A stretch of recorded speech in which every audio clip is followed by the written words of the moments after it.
Bueno, preparaos porque hoy vamos a emprender un viaje absolutamente fascinante en este análisis.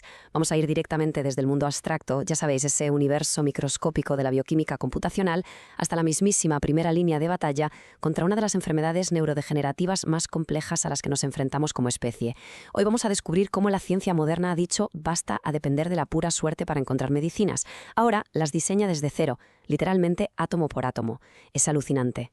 Para entender toda esta revolución médica vamos a seguir una hoja de ruta muy clara. Primero, el viaje del desarrollo de fármacos. Segundo, cerraduras, llaves y diseño. Tercero, estrategias de estructura y ligandos. Cuarto, la era de la inteligencia artificial. Y quinto, el tremendo reto del Alzheimer. ¡Vamos allá! Sección 1. El viaje del desarrollo de fármacos. Navegando por el temido Valle de la Muerte. Y digo temido porque vamos a adentrarnos en esto dejando muy clara la inmensa dificultad y lo muchísimo que hay en juego al crear medicina moderna.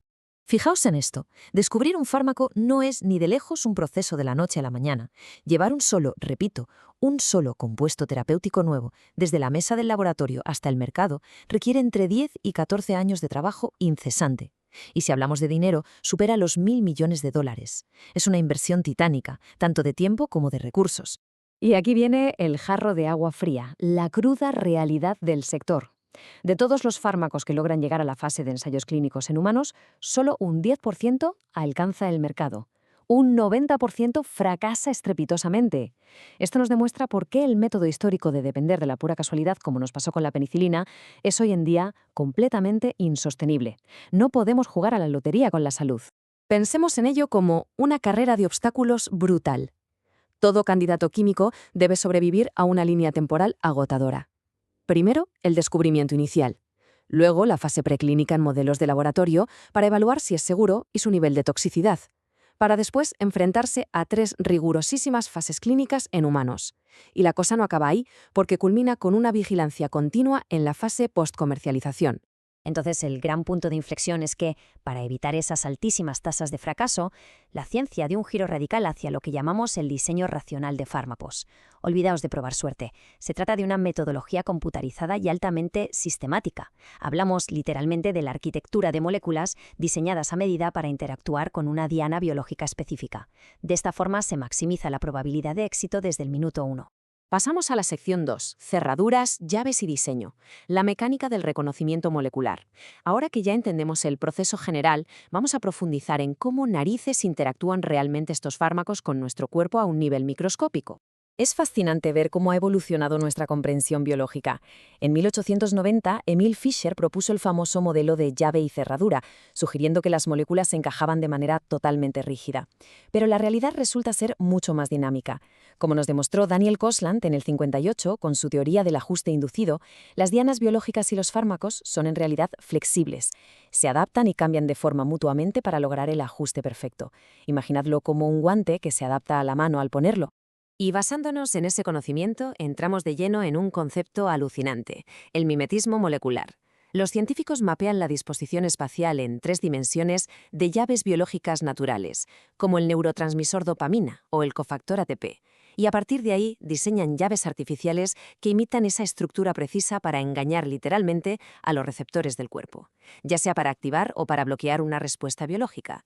Es básicamente una labor de falsificación microscópica con altísimos fines terapéuticos.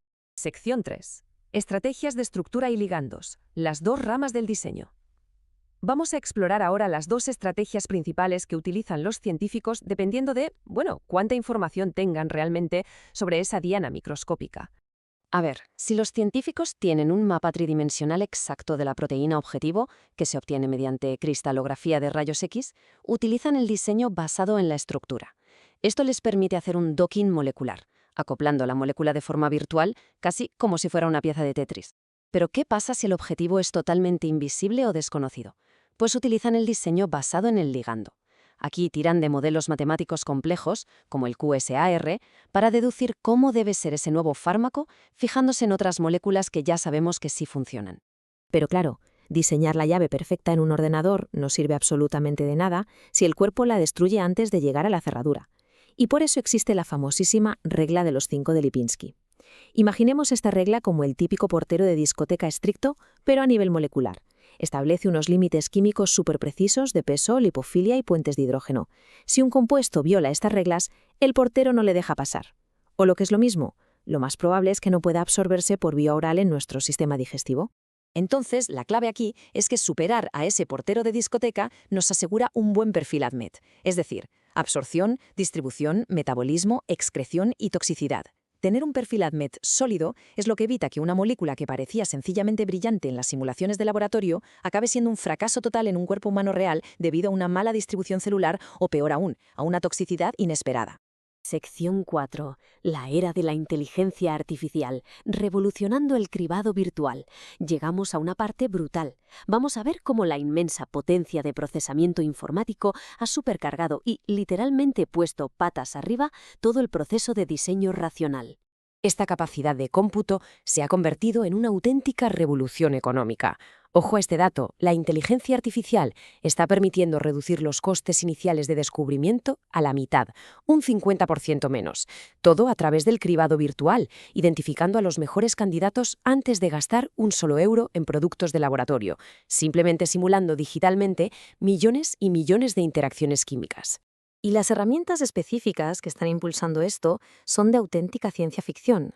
Tenemos el QSAR profundo, que predice la actividad biológica de compuestos con una precisión pasmosa. Luego están las redes neuronales generativas, que son capaces de diseñar moléculas viables desde cero absoluto.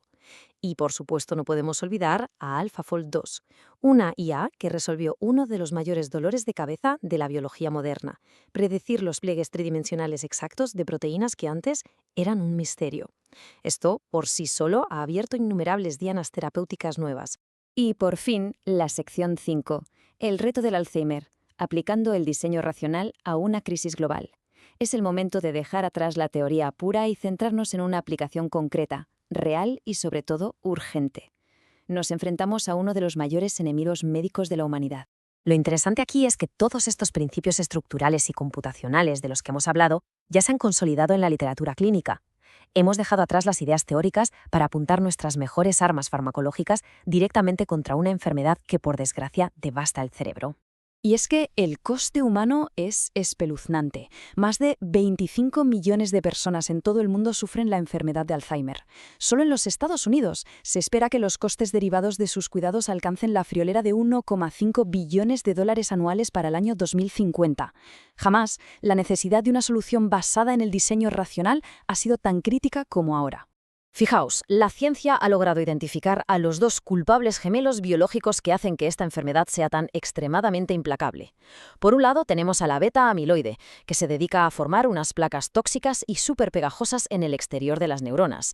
Y por otro, la temida proteína tau, que sufre una alteración dentro de la propia célula, colapsando su estructura interna para formar una especie de ovillos neurofibrilares. Hablamos de una combinación absolutamente letal, atacando desde fuera y desde dentro, que acaba asfixiando a las células del cerebro. Si echamos un vistazo al arsenal de medicamentos que está actualmente aprobado, enseguida nos damos cuenta de un problema gravísimo. Medicamentos comunes, como el donepezilo o la memantina, actúan sobre los neurotransmisores, básicamente previenen su degradación o bloquean la entrada tóxica de calcio. Pero ojo, esto solo ofrece un alivio sintomático y muy temporal.